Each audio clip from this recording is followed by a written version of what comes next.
Hi, I'm Daniel, founder of Pretty Litter. Did you know cats tend to hide symptoms of sickness and pain? I learned this the hard way after losing my cat, Gingy. So I created Pretty Litter, a health monitoring litter that helps detect early signs of illness by changing colors, saving you money and potentially your cat's life. Pretty Litter is veterinarian developed, and it's the easiest way to keep tabs on your fur baby's health right at home. Go to prettylitter.com and use code SPOTIFY for 20% off your first order and a free cat toy. Terms and conditions apply. See site for details. When you need mealtime inspiration, it's worth shopping Kroger, where you'll find over 30,000 mouth-watering choices that excite your inner foodie. And no matter what tasty choice you make, you'll enjoy our everyday low prices, plus extra ways to save, like digital coupons worth over $600 each week. You can also save up to $1 off per gallon at the pump with fuel points. More savings and more inspiring flavors make shopping Kroger worth it every time. Kroger, fresh for everyone. Fuel restrictions apply.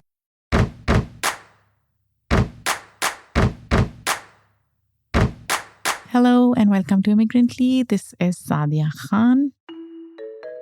It's May already. Are you kidding me?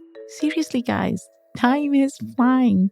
I don't know, maybe it's me getting older and I notice the fleeting time more, or maybe it's something else. I don't know. But seriously, time is going by so quickly. And it's really freaking me out. Anyways, today's episode is a fun one. So any gamers out there, this may be of interest to you especially. Now, most of you may have heard of Call of Duty. It's one of the most famous video games in the world, known for placing a player into a war zone with lifelike graphics and immersion. The rules of engagement have changed. Stand clear! All stations on my mark. 3, 2, 1. Going dark. It has a fan base of millions of gamers, and if you know anything about video games or Hollywood movies, you know, representation of non-white people can be racist and stereotypical. But today, I'm talking with two professors and authors from the University of Chicago, Ali Reza Dostar and Ghanwa Haik, who are working on this incredible new project, Gaming Islam. Hello! Hello. Welcome to Gaming Islam, a series of films about video games and their complicated relationship to Islam, Muslims, and the Middle East. Where the two of them deconstruct, I already like this episode, Call of Duty and its depiction of Southwest Asian, North African, and Muslim individuals. Ali Reza is an associate professor of Islamic studies and the anthropology of religion. His work looks at how religious text and media can be linked to how people understand themselves. Ghanwa, an associate professor of modern Arabic literature, recently published a book called Beirut, Imagining the City, Space, and Place in Lebanese Literature. Her current research focuses on the impact of immigration as well as expanding on our notions of diaspora. Guys, I'm so excited to speak with them today about what they've learned through this project and how we can reimagine and reassert our identities in the most authentic way. So let's get started.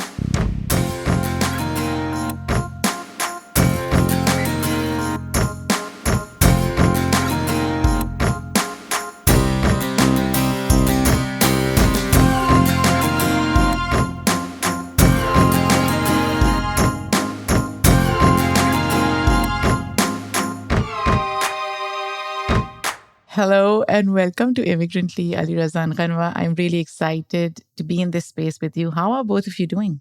Hello, thanks for having us. I'm okay. I'm excited to be here. Thank you for having us. And sorry for my tech illiteracy. No worries. You know, I just know the basics as well. I try to act as if I know everything. I don't. My sound designer is amazing, so he knows how to fix all the problems that I send his way. Ali Reza, how are you doing? I'm well. Thank you so much. And thank you for having us. So, you know what's fascinating to me? I'm not a gamer. I've not played Call of Duty ever. And the fascinating thing about the work that you guys are doing, Gaming Islam, and we'll talk about it, is that it really deconstructs these stereotypical representations of minorities, especially Muslims, in video games, which honestly I would not have thought of because I am so fixated on mainstream media, TV, films, podcasts that I wasn't even thinking how problematic video games can be. You guys are gamers. You used to play games growing up, right? We still play games. Now we do it professionally. How was that experience? Like as kids, were you aware of any stereotypical representation of Muslim identity, or were you just playing games for funsies?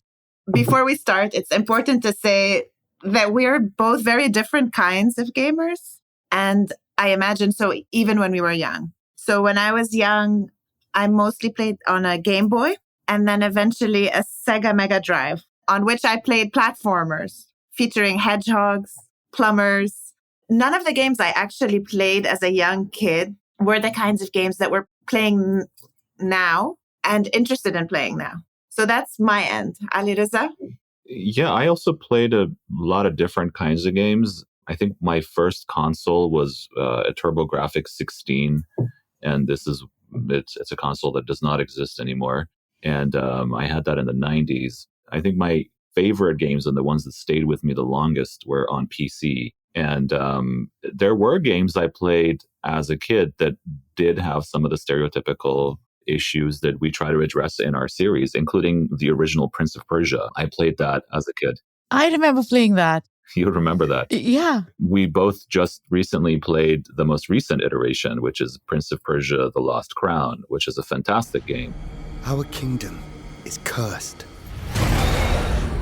The prince has been kidnapped and taken to a forbidden land.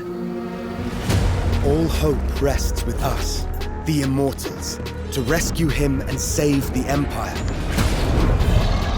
But we weren't prepared for what was coming next. That original game, though, what I remember about it was A, it was a lot of fun. B, it was kind of cool to be playing a game that seemed to in some way be about you or represent you and your culture, being an Iranian myself. But then thirdly, I remember playing it and thinking, I don't know if any of this is really about Iran, or it's this kind of generalized Middle East Muslim-y thing, which you see in a lot of games, right? I wasn't thinking at the time about representation, but there were issues. The nefarious vizier who wants to kind of capture the princess, and then the prince is trying to save her, and the sort of the style of dress and the scantily clad princess, and the vizier who looks like a sheikh, and all of this kind of stuff. I guess it was part of my experience even growing up. I'll say also that I was playing this around the same time that Aladdin came out. And Aladdin similarly was a cartoon that was really huge in my imagination. I was memorized the entire script, like I could recite it with my brothers in the evening, and I knew all the songs, and yet I also knew it was really problematic. It's so interesting and almost introspective for me because when I think of Prince of Persia, I was just playing it as a game. As a child, I did not think about the problematic elements. And I grew up in Pakistan, so probably being part of the dominant population, being in Pakistan, I wasn't fully aware of how my identity played out on international stage. So for me, it was just a game. And I played it, I enjoyed it. I could somehow, in a very weird, almost messed up way, relate to it. But now when I look back, I can see how problematic it was or it is. Fast forward to now. How did this project get started? Gaming Islam. What were you two trying to uncover through it? We had both reached a point in our careers where we were able to start imagining public outreach in a different way than in our usual academic context. So beyond the classroom, beyond the kind of a scholarship that we were trained in and trained to produce. And we had both gotten back into gaming because of the pandemic mostly. And we started to have conversations about these things that we were noticing about games. And then I guess it just happened. we wrote a grant. We got the grant. Yeah, just the two of us playing games and talking about games, but then thinking, wouldn't it be cool if we actually made something of this that wasn't just for our own entertainment? Maybe we can sort of embody the Professor Gamer persona if such a thing exists, or if it doesn't exist, we create that. Is there a particular reason you chose Call of Duty? Foolishness. Hubris.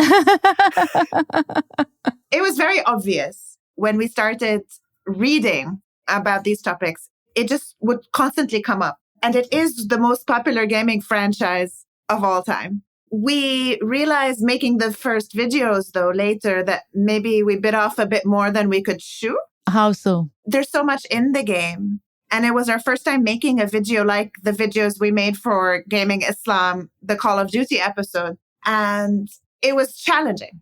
Let's take a step back and explain what Gaming Islam is for listeners who don't know. So Gaming Islam is a series of videos about the representations of Islam, Muslims, and the Middle East in video games. Our starting point is the understanding that video games are a huge part of contemporary popular culture, that in terms of the size of the industry, it now dwarfs every other entertainment industry in the world, including Hollywood, including music, including some of the biggest sports industries. And so it's really not taken seriously enough, we think, within the scholarship and within kind of just public consciousness about popular culture. So just as an example, Call of Duty Modern Warfare, the version that we played, the 2019 version, made $1 billion in, what was it, a month, I think? And then the second one made $1 billion in just 10 days. Oh, wow. So these are really huge, and you have hundreds and hundreds of people working on them. You have years of research. And in the case of some of the shooter games like Call of Duty, you have the military, the American military in particular, being interested in using them as recruitment. So they're really important for multiple reasons. So yeah, that was the really genesis of the project, was our recognition of how important this is, and also how much we ourselves enjoy both playing and thinking about games. So we wanted to kind of combine that and really spread maybe both the excitement and the critical perspective on gaming. Before we delve into Call of Duty and some of the problematic elements, has the gaming experience changed for both of you? Because now it's more an inquiry into how these games are structured and what are some of the problematic elements versus just a game, right? I'm a literary scholar by training. And so for me as well, it's very similar to kind of reading for pleasure, which is something that is separate from reading for work. And so I think I came in with that muscle already practiced. And I always try to play the first time without thinking critically about the text, in this case, the game. And then sort of a second play over, or through discussions or through reading more and researching, I start sort of exploring the critical dimensions. So I guess it hasn't really changed a lot. And there are many games that I just play for fun. Yeah, I also have been playing for fun. Most recently, I've been playing Grand Theft Auto 5 and also Gris, which I learned from a conversation with Renoir, which is a really fantastic game. 2 completely different games. But I think something that has changed for me is that I've been paying more attention, as you said, to gameplay elements and not just representation. The representation I think about all the time. It's just kind of like as Renoir said, it's just like a muscle. But I think the gameplay was not something that I was so reflective on before I started actually thinking about it with Renoir in this more systematic way. So for instance, the fact that when you play Grand Theft Auto, which is not about the Middle East, at least not the version that I'm playing, it kind of unleashes your, what Freud called the id, just your drives for pleasure and for kind of, for also aggressiveness. And it just allows you to do whatever you want. And there's really no repercussions for anything you do, right? So like, how is it that the game enables that? And then what kind of pleasure and joy you take as a gamer in that? It was something that I don't think I would have maybe paid as much attention to if it wasn't as part of an actual project. That's quite interesting, because from what I'm hearing, you're saying that these games are addictive in a way, right? I mean, that's the principle of their success is, they have to be addictive to keep you playing and to keep you wanting to play the next version and then buy the next game. And I wonder, on the one hand, we see addictive nature of these games, and on the other hand, we see these problematic depictions of Muslim identity and you combine the two and you have a recipe for disaster, right? Because somebody is watching them again and again, and it's almost reimagining or reorienting yourself to a particular identity in a very reductive, one-dimensional fashion.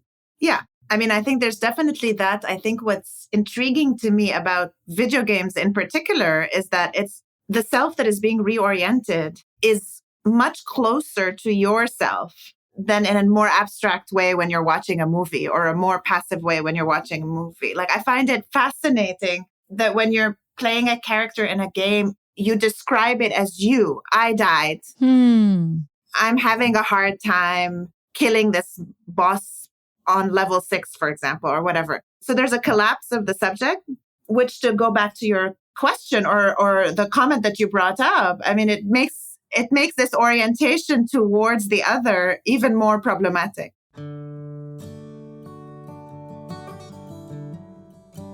In analyzing this particular game, one thing that both of you point out to is how the developers create fictional places based on real-life locations, or fictional objects based on real-life objects. For instance, the flag they design in the game is borrowed imagery from real-life flags like the ISIS. What similarities do you see in these video games to real life, and what is the reimagined part? I think we have to ask what similarities maybe the directors were noticing, and that's partly what our task is. The kind of reimagination that the producers of this game are doing, part of our work is to show that that reimagination is problematic, and it's because their perceptions are problematic, right? So for instance, it's a very common trope within representations of the Middle East that all of the Middle East is the same. And that same is topographically the same. It's very often sand dunes and deserts and oases and palm trees. You'll never see a ski resort in a representation of the Middle East, even though those exist. You don't see lush forests. How often do you see beaches in the representation of the Middle East? So, that's one. It's like all of it is the same, whereas this is a vast region with many different topographies and climates and so on. But then the other is that the people are all the same, right? So here we have a kind of a mishmash between Arabic speakers from the Levant, right? So Syrians and Lebanese and Palestinians. It's like not only a kind of a combination of all of those into one category, but also mishmash between those Levantine peoples and then people from the Caucasus, from Central Asia. So it's like all of that, just like Muslim becomes just one broad thing. So that's in the imagination. What is similar is I think they do a pretty good job in this recent version of depicting certain things, like, for instance, the interior of a Syrian household. There's a scene in the game that we don't really talk about in the video so much, maybe just a brief mention, which does a nice job of depicting like what the wall art might look like, for instance, or what the furniture might be like. Or, street signs are done a lot better than some of the earlier versions of Call of Duty. The language, some of the people who speak it, including Claudia Dumit, she's a native Lebanese speaker, so she actually does a really good job. And a lot of the other characters do so as well. But it's really the disconnect between, I think, what is recognizably Middle Easterner and what isn't. And then the way that those sometimes get twisted. So just as an example, the Urzik rebels in the game, Urzikistan is the fictional country that a lot of the game is based in. The Urzik rebels are, some of them are modeled after Kurdish rebels. And it's easy to identify them as good because Kurdish rebels, at least in the fight against ISIS, have developed this image in the Western imagination as the good Middle Easterners. Maybe even not Middle Easterners. I don't know, like what, how are Kurds typically even imagined? Or do people think Kurds are Middle Easterners? I don't know. So it's like the good characters become the Kurds, and then the bad characters become the ones who look like Arabs in the sense of ISIS, right? So there's that sort of nefarious, I think, juxtaposition, but also discrepancy between how one group is represented versus another. There's a very realistic borrowing from actual political events and events that are linked to specific conflict that, again, are both depicted very accurately in the sense of their visual representation. So there are images that come out of the civil war in Syria of like people in white helmets pulling children out of rubble of their homes. And those kind of match almost shot for shot to images from the Syrian war, as does, for example, the imagery of the Highway of Death.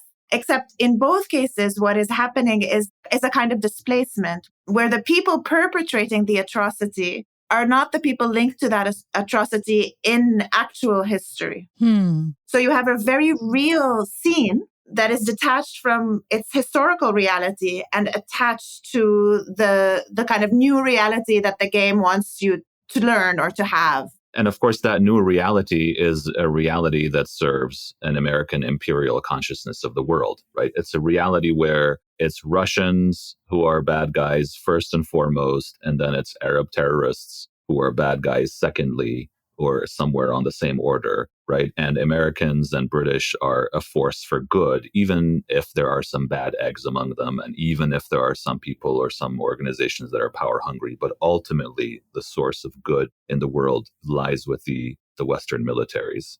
Exactly. I was, in fact, going to say if we can safely assume that this game can be characterized as a propaganda tool and recruitment tool for American military, because from what you are telling me, there is this juxtaposition of reality and accurate depiction with reimagined world. And the reimagined world is basically some of the stereotypical elements that are perpetuated within American social and political discourse, right? Developers or producers, whoever they are cherry picking what makes sense in the broader conversation around Muslim identity and Middle Eastern politics and society, right?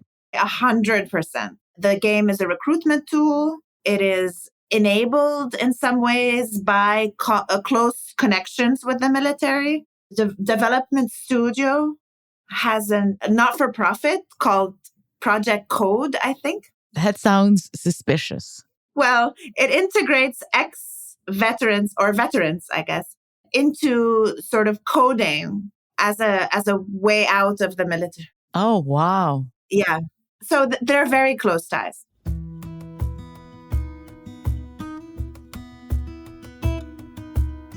This is a good segue into representation of women, either facilitators or working on the periphery, helping US military, or being part of ISIS or terrorists. And you talk about Kurdish representation in these games, and you've discussed this in your videos, there's this clear dichotomy between Kurdish woman with a loose head covering who is obviously on the side of the military. And then there are Muslim women wearing hijab who are squarely located in terrorist camps that players invade. What variation have you seen when it comes to representation of Muslim women, and what does it really imply? It's actually interesting developmentally to think about the version of Call of Duty that we played compared to some of the older ones. In some of the older ones, if there is a Middle Eastern character who is an actual character, who has a name, has a persona, has a story, they're just negative characters, right? There are no positive Muslim/Middle Eastern characters. And these are also the games where the representations are least smart, I would say, or most problematic. So there is an actual one that's based in Pakistan, and the signs are all in Arabic. And then you also have signs that are in Arabic, but they're also backwards. Yeah. Kumail Nanjiani has a skit about this, actually. So I was going to go get it, but then I found out that the newest Call of Duty has a level in it called Karachi, which is the name of a city in Pakistan, the city I grew up in. Yeah, that's very weird for me. They're like, your hometown is now a battlefield. How many points can you get? So I was gonna go buy it again, but then I found, okay, so the language you speak in Pakistan is Urdu. That's the name of the language you speak. It's called Urdu. But all the street signs in Karachi, in Call of Duty, are in Arabic, which is a totally different language. And I know it doesn't seem like a big deal, but this game took 3 years to make. If you look at it, they get every detail perfect, like the graphics, you can see individual hair on people's heads. When they run, they sweat. When they run, their shoelaces bounce. All they had to do was Google Pakistan language. I mean, let me say, I'm a native Arabic speaker, And it is offensive when I see these signs that are detached and then backwards Arabic because no one writes Arabic. So they're equal opportunity offenders. Yeah. They should hire us. So recently, this is actually why they got better, is because they started hiring experts and they started hiring people who actually know the languages and know the cultures. And sometimes this happens in games that are politically not so bad, right? So like Assassin's Creed Mirage, the most recent game, has a beautiful representation of Baghdad in the 10th century. And they consulted historians and they consulted people who are designers and actors and speakers from Arabic speaking and Persian speaking backgrounds. And they ended up creating a really beautiful and really thoughtful, I think, depiction of Baghdad. So it can work in good ways. But I think in Call of Duty, what happens is they have gotten better at the representation, but they haven't gotten better at the politics because they're using the good representation in the sense of more accurate or more, say, sophisticated towards nefarious ends. And the gender thing is one of them, right? So you have this good Muslim versus bad Muslim thing going on, where it's very clearly set up in such a way that it ends up serving a particular American narrative about the version of Islam and the version of Muslims who are to be trusted and who are morally good are the ones who work with us, right? And that has as you said, it has a very clear, or mostly clear, I should say, breakdown in terms of gender representation. The ones who have the full hijab are the ones who are on the side of the bad guys. Not always. I mean, there are quote unquote terrorist figures whose wives are uncovered completely. Like the butcher character is one of those. But then the ones who look like they're wearing Kurdish headdresses, they're the ones who are the good rebels. Alireza, you mentioned accurate representation in terms of geography and the architecture. What worries me about that, the more accurate the representation gets, the more palatable narrative becomes, right? So if the depiction is more accurate, like you and I can criticize the depiction and we can make fun of how they don't know what language is spoken in Pakistan or Iran for that matter. But as they improve skills of representation, then it becomes more realistic for people to connect the dots and say, oh yeah, they are pretty good at representing it visually. So the politics and the narrative side must be accurate as well. Do you think about that?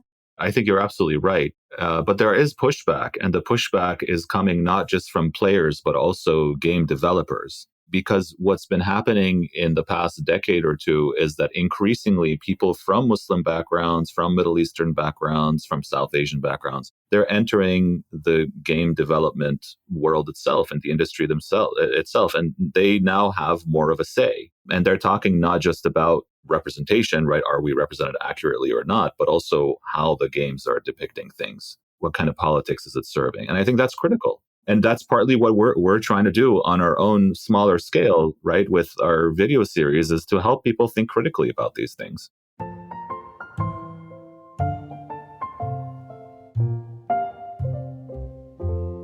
Is there anything that surprised both of you watching and analyzing those games from a different lens? The thing I didn't expect was how much I enjoyed playing Call of Duty. When Riza suggested it, I was like, first-person shooter. I don't play first-person shooter. Its politics are awful, blah, blah. And then I just could not stop. I was just like, one chapter after the other. So then, when I stepped back critically and took some distance, I think there's something really sort of fascinating about the narrative structure that pulls you into these games that I wasn't considering. It's sort of the parallel to what Alireza was saying about gameplay, but in the sense of narrative, right? I noticed like how sophisticated the narrative construction is of these stories in a way that I wasn't expecting. And now I watch out for it in some ways. I wonder if it has anything to do with the morality of it all. You're the player. You are the good guy. Does that fuel how exciting the game becomes? Because then you're the saviors in a way.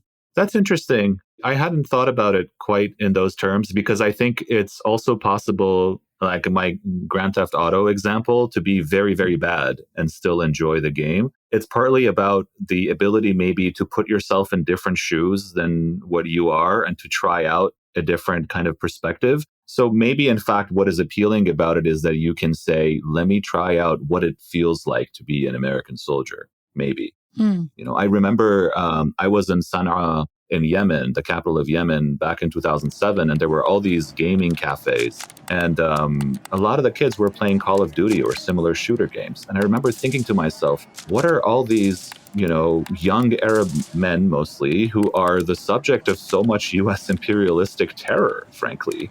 What are they doing playing these games? And I'm sure the kind of work it does for them is very different. I don't know that you play this game in Yemen and then you end up buying into an American imperial narrative. Yeah. Maybe you do. I mean, that's a question, right? But I think maybe part of it is about just trying out. What does it feel like? What does it mean? How would it be to try out, to inhabit a story from an American perspective, even if you end up mocking it, even if you end up realizing how stupid it is? It's fun to try. You're absolutely right. And in these games, there are so many disturbing scenes of torture and killing, good versus bad. And I wonder how that impacts players' perceptions around morality of war. How moral is war? I mean, this is an incredibly violent game that is in many ways kind of encapsulated within a sort of perspective that Alireza was describing, right? Like a moral spectrum where you are the good. In a very unsubtle way, it asks you to reflect on the morality of violence and the sort of lack of morality of people who deploy violence, who are your enemies, compared to you, right? As the good person, the lovable rogue or whatever it is, whatever character you're playing. I also wanted to sort of point out that for most people experiencing Call of Duty, they're playing multiplayer mode. So it's a different kind of sociality. It's a different kind of story even. It's much less narratively connected or threaded. It's just basically a free-for-all where you and your friends are just basically shooting either each other or a group of other groups of friends. So it's a kind of sociality of violence, unlike the sort of, and we kind of were not so interested in that. We were interested in the story itself that the developers wanted to tell, in the narrative, in the sort of, in the thread that they wove for you if you were just playing as a single player. But that is very much a sort of exceptional way of playing it in some ways, because the vast majority of these games consumers do not play it like that. In some ways, they play it in a completely kind of like amoral space where they're just murdering each other. So you think when they are playing in that amoral space, they are not consciously seeing themselves as good or bad? I think it's what it is it's a kind of a competition, right? So you're given a mission and then you're supposed to carry out that mission. That mission might be to secure some, like a nuclear facility, or it might be to capture a lot of money that is being dropped by helicopters, or it might be to just take out your enemy. Either there is a little bit of a story to it or there isn't a story, but it's the ultimate point is to win. And I think even in the narrative version, what's maybe nefarious about the way violence is represented is from the American and British perspective that you inhabit, right? A war is happening and then you enter it because you have to. It's Americans go in there because there's violence that's taking place and they want to control it, right? They want to bring peace back or they want to stop the terrorists, right? It's not that they're going out there because they want to serve American interests or they want to secure American geopolitical power. Yeah, but then they do it by partaking in violence. Exactly. Right. But so it's necessary violence. It's necessary. So where the moral thinking comes in is not about initiating the war. It's not about, was this war a moral war at all, right? What is maybe the space for thinking is this particular act that I'm doing, like shooting a civilian or deciding whether to threaten the wife of a so-called terrorist. Are those moral or not? And even there, the game tries to say, well, war is complicated. Sometimes, what is the word? You have to crack some eggs to make an omelet, right? And that means sometimes you have to go beyond just the moral prescriptions that we think. And that's where the game tries to get a little bit edgy, right? It's like, well, how can you stop terrorists if you're not willing to go beyond what is allowable in the law or in even just basic human decency? So is it safe to say that the game is reimagining the concept of morality in a way. What is moral? Violence, if, used for a particular goal or for greater good, is okay. I mean, I wouldn't say that it's reimagining that. It is continuing in a long tradition of cultural production that mobilizes violence for pleasure in particular ways, right? Yeah, that's fair. It's just doing it in a different genre or a new. It's using the language and tools of its genre to tell us this story. I mean, think about Top Gun. What the hell? Good morning, aviators. This is your captain speaking. That is also similarly the story of a rogue who is super well trained and serves the U.S. Army, right? He's somebody that you want to be. Exactly. And that to me is so problematic. Yes, but it's not differently problematic than in a movie like Top Gun. How we are consuming American pop culture is also similar, but this, I guess, is more concentrated, more violent. And as you said, it's almost separating subject from the player who's playing it, right? So it's almost like you're playing that game. You become the person doing all of that. While in the case of Top Gun, I'm looking at Tom Cruise and I see Tom Cruise playing this character. Obviously, I can't distinguish myself from him. I may project my morality on him, but I'm not him. Right. And I would also say that most people who watch Top Gun are not projecting morality on Tom Cruise's character. They're just really enjoying the sort of action, right? I mean, that's what action movies are. They're kind of mindless entertainment. And I'm sure the young men in Yemen that Ali Reza was just talking about would have also loved Top Gun or watched Top Gun. What do you think can be done to create accurate representation and imagined realities in a way where we are being true to what's happening? And not just what's happening now, but true to history as well.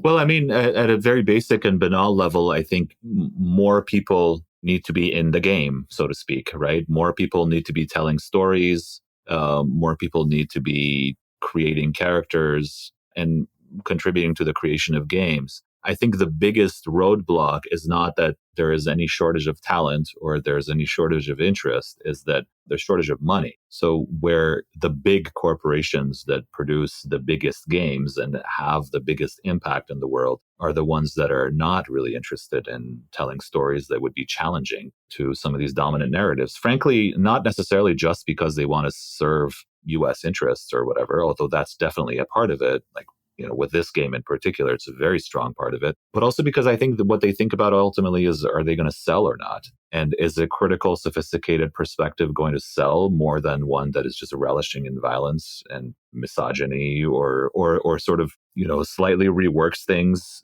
so that now it's women doing the killing rather than the men? So it's a tough battle, but I think there's no other way than just people who are both creative and have the right political and moral sensibilities to themselves be making games.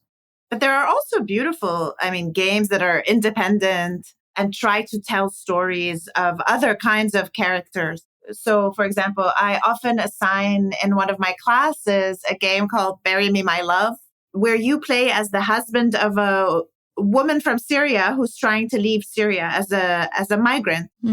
And you're helping her make decisions. Like, should I bribe the boatman or should I, take the bus? And as she tries to make her way across Europe without papers to join you.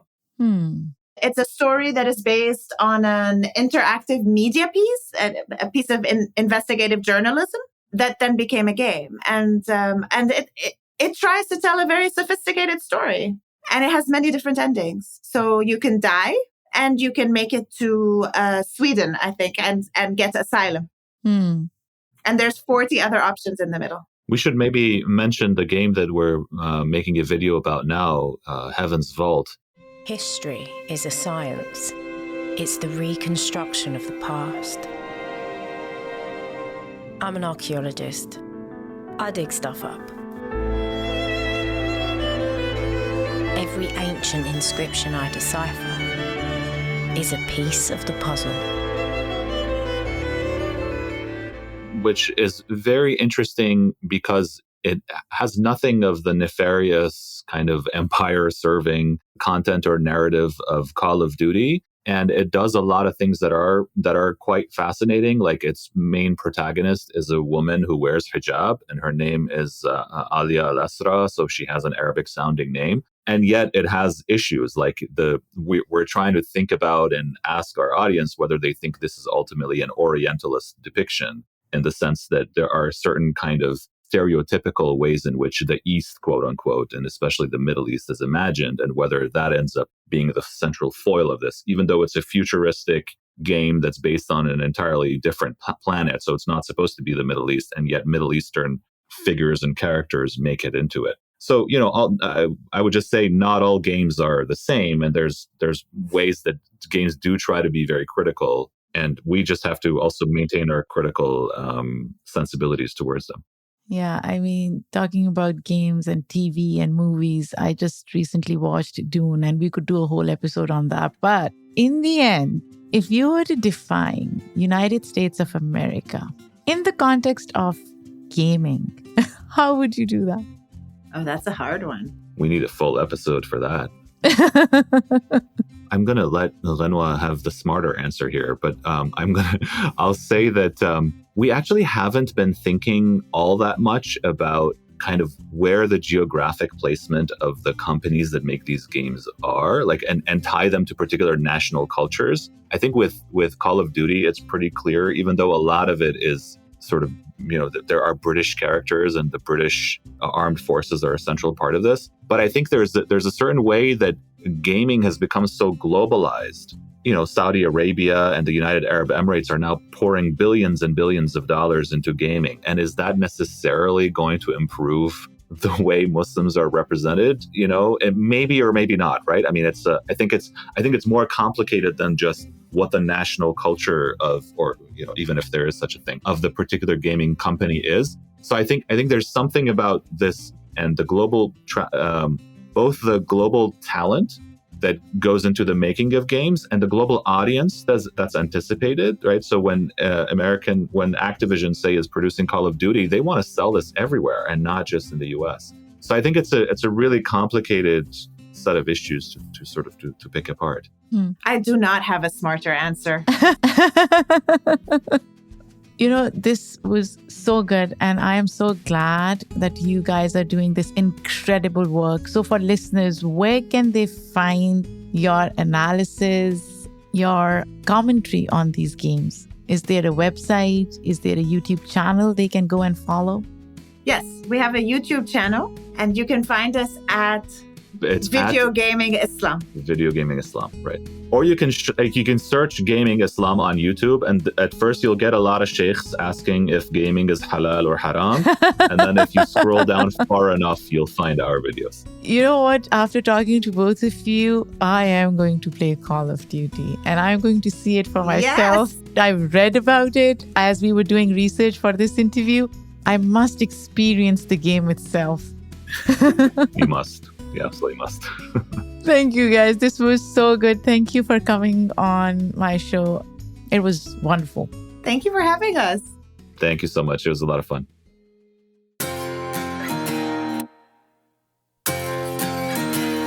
So I am going to play Call of Duty just to experience what it really entails. I really enjoyed this conversation. First, I wasn't aware how popular gaming is, which is a bit crazy. I should have been. But also how sometimes gaming itself can be problematic, and it can perpetuate certain stereotypes about identities and people. So next time, if you are a gamer, be mindful of what you are playing. Enjoy the game, but don't fall for all the reductive, problematic, nefarious narrative that goes with it. This episode is produced by me, Sadia Khan, written by Bobak Afshari and me. The editorial review is done by Shay Yu. Our sound designer for this episode is Hazik Ahmed Fareed. Theme music for Immigrantly is done by Simon Hutchinson. Come back next week when we have another fun story for you. Take care.